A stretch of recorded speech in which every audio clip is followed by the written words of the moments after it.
Salut! Dans cette vidéo, tu vas découvrir comment optimiser ton profil Malte pour gagner en visibilité et donc attirer de nouveaux clients. Et j'espère que comme moi, tu intégreras le top 1% des profils sur la plateforme. Donc je te conseille de prendre des notes parce que je vais te donner toutes mes astuces. Et c'est parti! Pour commencer, je te propose de faire un petit exercice ensemble. Ça va tout simplement être de se mettre dans la peau d'un client potentiel qui vient sur Malte chercher son freelance idéal.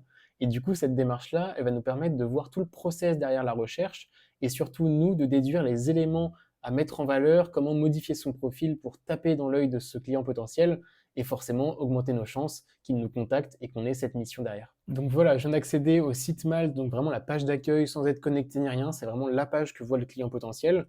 Et donc, on découvre déjà qu'il va saisir à la fois des compétences et en tout cas un style de poste et un lieu de mission. Donc c'est déjà des premières infos à avoir. On va tester tout de suite en tapant Web Analyst, tac, vu que c'est tout simplement mon rôle, donc au moins ça fera un bon exemple. Et je suis sur Paris, donc on va mettre Paris tout simplement. Qu'est-ce que ça nous donne quand on clique sur trouver un freelance? Hop là, qui c'est celui-là? On se le demande. Non, voilà, donc pour le coup, j'ai la chance d'apparaître en premier sur cette requête-là, qui est tout simplement l'intitulé de mon poste, hein. Donc Web Analyst, c'est mon activité à temps plein. J'ai des missions pour le coup en cours, donc honnêtement, je suis pas en recherche active sur Malte, mais je préfère toujours rester disponible au cas où, on sait jamais, il y a une pépite qui tombe.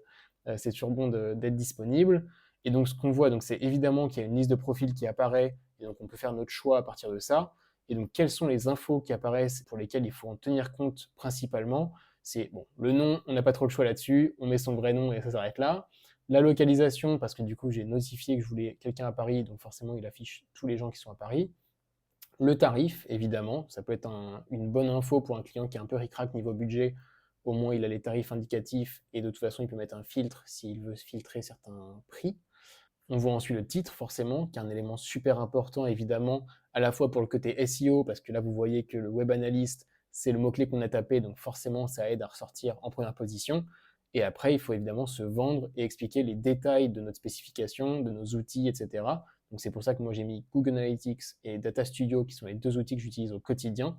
Et donc, si une société tape web analyst et se reconnaît dans les outils qui sont présents là, c'est jackpot. Et normalement, voilà, ça inspire confiance pour qu'elle vous contacte derrière. Donc essayez de vous valoriser au maximum, bien sûr, dans ce titre. Donc vous pouvez ajouter des petits experts ou des petits adjectifs comme ça qui inspirent confiance et qui augmenteront vos taux de clic.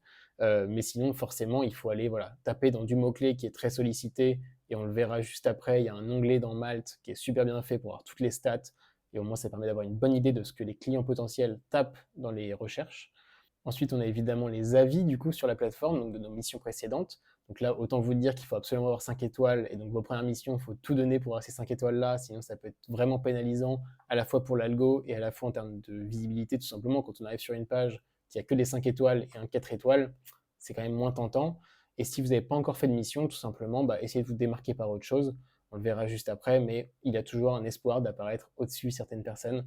Ensuite, donc moi j'ai la chance d'être super malteur, donc ça évidemment c'est un élément de réassurance super important et on l'a tout simplement en accumulant les missions sur Malte et en ayant des avis positifs, hein. Donc pareil, je crois que c'est 4,5 de moyenne minimum pour avoir ce badge-là à partir d'un certain seuil de chiffre d'affaires, donc que j'ai atteint assez vite, hein, honnêtement, donc j'ai la chance d'être super malteur.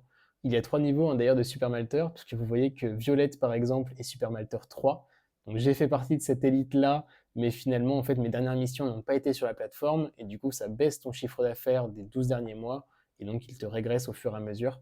Donc là, voilà, j'étais 2 il y a quelques semaines, et je suis passé 1, donc il était temps que je tourne la vidéo avant que je me fasse rétrograder, puisque pour l'instant, j'ai plus trop de missions sur Malte, et vu que je suis à temps plein autre part, je ne cherche pas, tout simplement. Et enfin, on retrouve quelques compétences qu'on a notifiées, du coup, directement sur notre profil, comme étant nos compétences favorites, et celles sur lesquelles on voulait travailler. Donc ça paraît ultra important, du coup, de bien notifier et de bien ordonner les compétences qu'on souhaite mettre en avant, parce que là, ça peut être décisif sur cette recherche-là, et moi, j'ai préféré faire le choix de mettre des choses assez similaires à mon titre, pour optimiser l'algorithme et jouer vraiment le SEO pour apparaître en priorité sur ces mots-clés-là.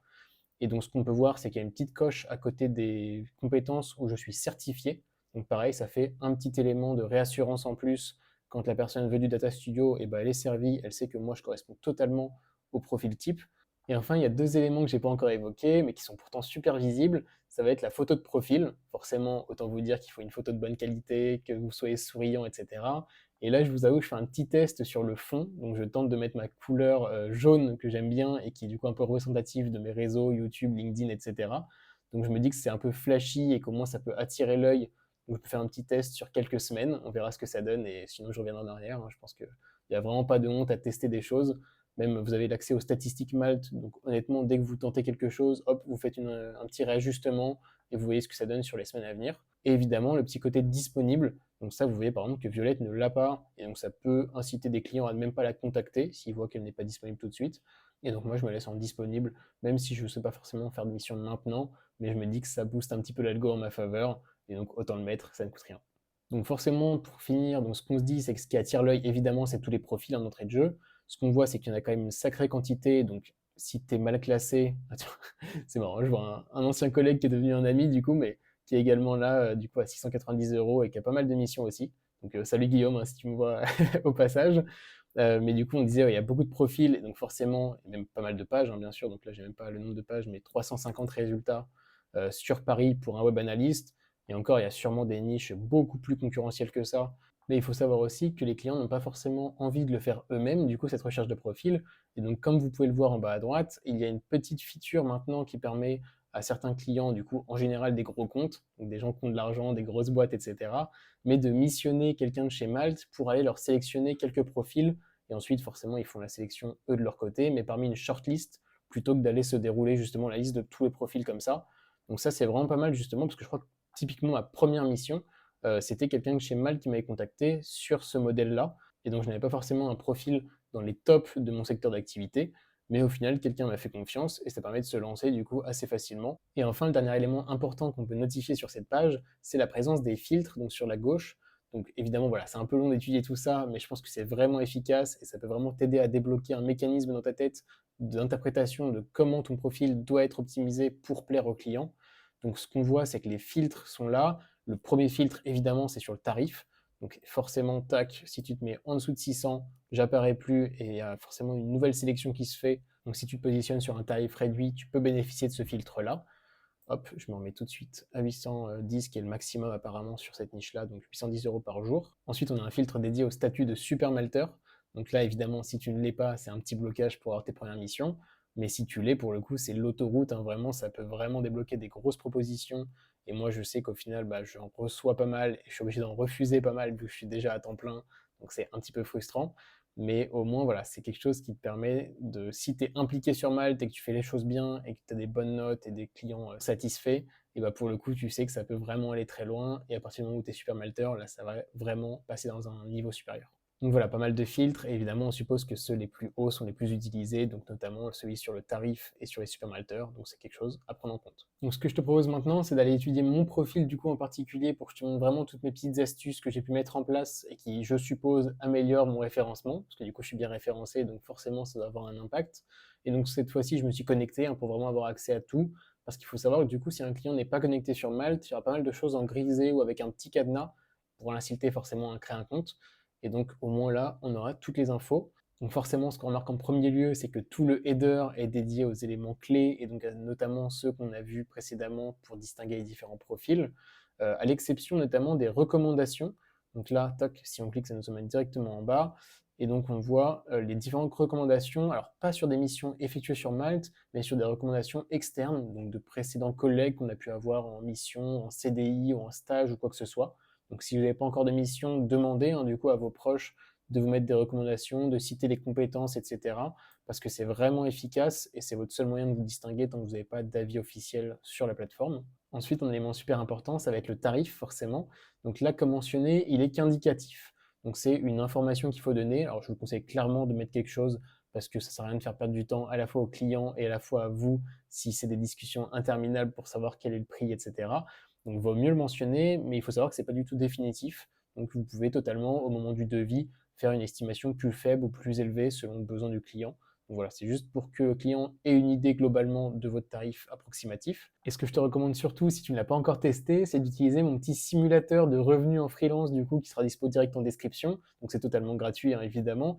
Ça va te permettre à la fois d'avoir les moyennes des freelances sur les plateformes en fonction du secteur d'activité, de l'expérience, etc. Donc au moins ça peut t'aiguiller à savoir combien mettre comme tarif indicatif. Et à la fois, tu auras une petite simulation de tes revenus annuels en freelance, que ce soit brut comme net, donc en enlevant les cotisations, les charges, les impôts, etc. Tout est automatisé sur un petit Google Sheet que je te laisse retrouver en description gratuitement. Donc je pense que ça vaut le coup et ça t'aidera pas mal à déterminer ton tarif. Et enfin, deux éléments super importants qui peuvent jouer sur la psychologie d'un client potentiel, c'est le taux de réponse et le temps de réponse. Donc là, autant vous dire qu'il faut vraiment être à 100% en termes de taux de réponse, parce que si vous commencez à ignorer des clients, c'est vraiment pas top. Et surtout sur le temps de réponse, il faut savoir qu'il faut répondre évidemment le plus rapidement possible, mais peu importe votre réponse. Donc même si vous refusez beaucoup de missions, ce qui est un peu mon cas en ce moment, j'avoue, et je me suis posé la question d'ailleurs, est-ce que ça pouvait me pénaliser dans les algorithmes? J'ai demandé à du coup des contacts chez Malte, et en fait pas du tout, hein. Tant que tu réponds rapidement, l'algorithme verra juste que tu es réactif, et donc ça c'est très valorisé. Et à la fois, donc si tu as un temps de réponse, donc comme moi, inférieur à 1 heure, c'est vraiment top, et ça peut motiver certains clients à t'envoyer un message. Et même s'il enverra ce même message à 2 ou 3 autres freelances, et bah si tu es le plus rapide, tu as une chance clairement d'avoir cette mission-là. Et donc pour ça, je te recommande de télécharger l'application mobile Malte qui va te permettre d'avoir les notifications et d'être beaucoup plus réactif du coup pour répondre rapidement aux messages et aux sollicitations. On passe ensuite au contenu du profil du coup, hein, qui va forcément intéresser pas mal les clients et sur lesquels il faut être assez précis sur certains points. Pour tout ce qui est localisation, donc moi j'ai mis Paris 10 km parce que j'ai assez de missions comme ça, mais évidemment si tu recherches à absolument avoir ta première mission, élargis un peu le périmètre, et si t'es pas dans une grande ville, mais peut-être plusieurs villes aux alentours, donc pas obligé de te limiter à une seule, mais en peut-être plusieurs. Et évidemment, si tu fais que du télétravail, tu peux l'indiquer aussi. L'expertise, du coup, ça c'est une toute nouvelle section qui vient d'être ajoutée, hein, comme c'est marqué. Donc là, évidemment, par défaut, on peut en mettre 5 maximum, donc qui sont tes branches d'activité.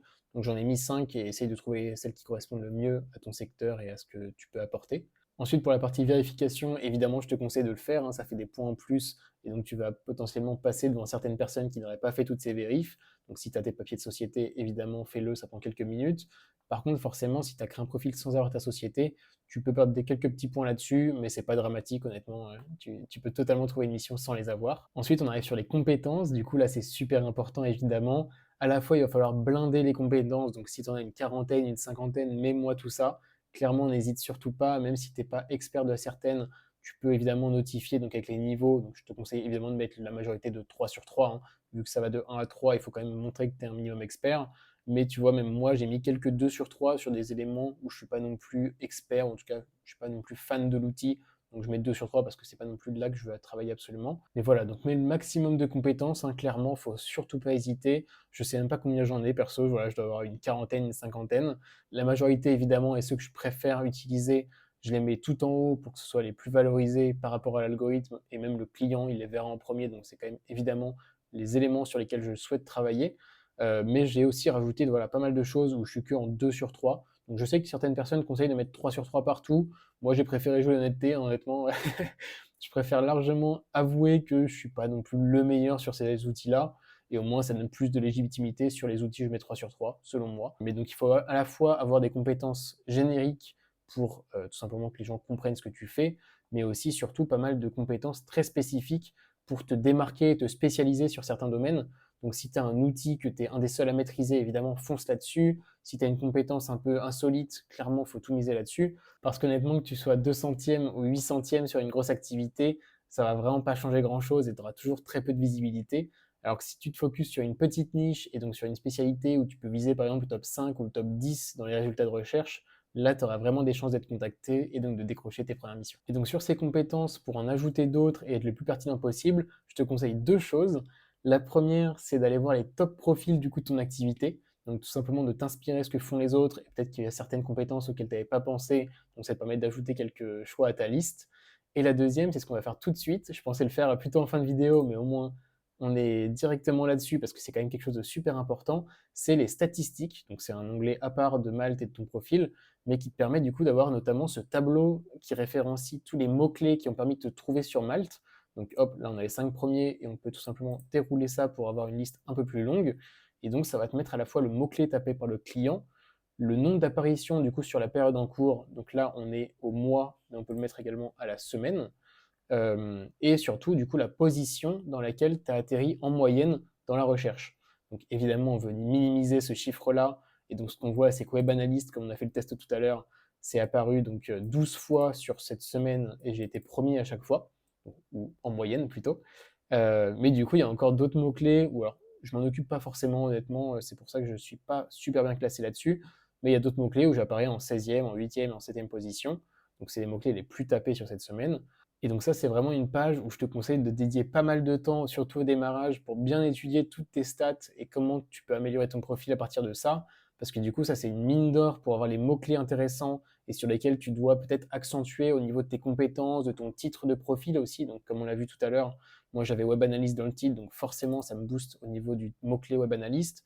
Et donc, vraiment, c'est quelque chose que tu peux optimiser au maximum à partir de cette page-là. Donc, si on remonte un peu pour finir toute la page, on a à la fois les gens qui nous ont ajoutés en favoris, le nombre d'apparitions dans les recherches du coup au total, avec un petit comparatif par rapport à la semaine dernière. Donc là, moi, je suis en baisse, bon, tant pis, hein, c'est comme ça.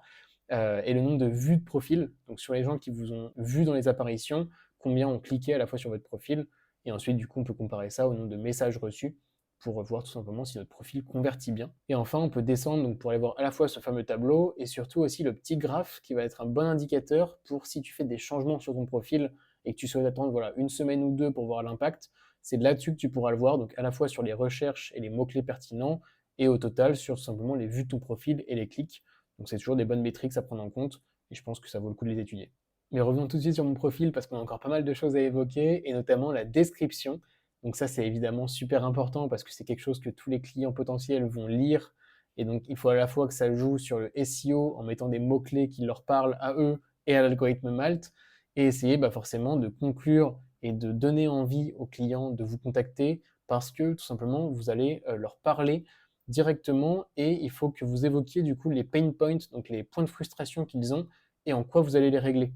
Donc il faut vraiment être explicite sur le fait que vous savez faire telle ou telle chose, que ça va leur apporter telle valeur. Et évidemment, si tu arrives à chiffrer ces indicateurs, donc le fait de gagner de l'argent, un nombre d'abonnés particulier ou leur faire économiser du temps, c'est encore mieux. Donc moi, je sais que ma description n'est pas idéale pour ça, hein, mais heureusement, j'en ai pas besoin actuellement, donc je vais pas non plus me tracasser à faire la description parfaite pour le moment.